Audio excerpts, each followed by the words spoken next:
ফিলিস্তিনি ভূখণ্ড দখল করে ১৯৪৮ সালে ইসরায়েল গড়ে তোলার পর একাধিকবার মুসলিমদের সঙ্গে যুদ্ধ সংঘাতে জড়িয়েছে ইহুদিবাদী দখলদাররা।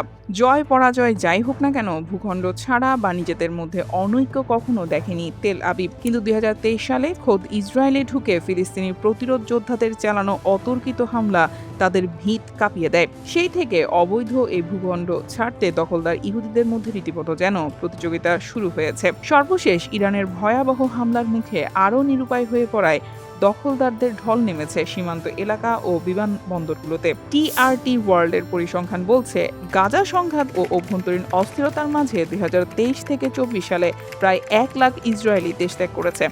তেল আবিব বিশ্ববিদ্যালয়ের একটি গবেষণা থেকে এই তথ্য পাওয়া গেছে।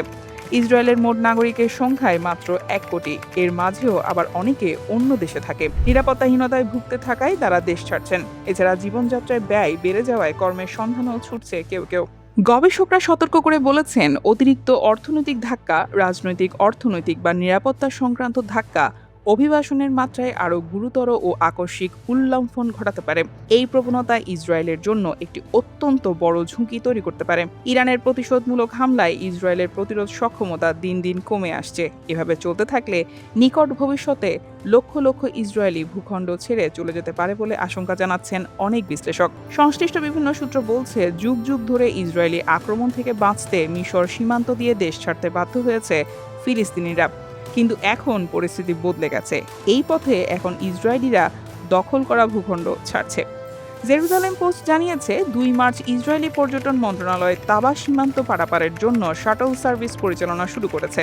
এভাবেই মিশরের তাবা ও ইসরায়েলের আইলাতের মধ্যে অবস্থিত ক্রসিং দখলদারদের পালিয়ে যাওয়ার পথে পরিণত হয়।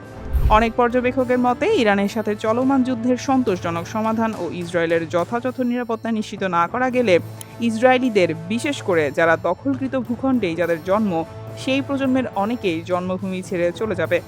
যুদ্ধের বিভিন্ন পর্যায়ে ইরান দখল করা ভূখণ্ড ছেড়ে ইসরায়েলিদের যাওয়ার নির্দেশও দিয়েছে। অন্যথায় তাদের জীবন ঝুঁকিতে পড়বে বলে হুঁশিয়ারি জানিয়েছে তেহরান।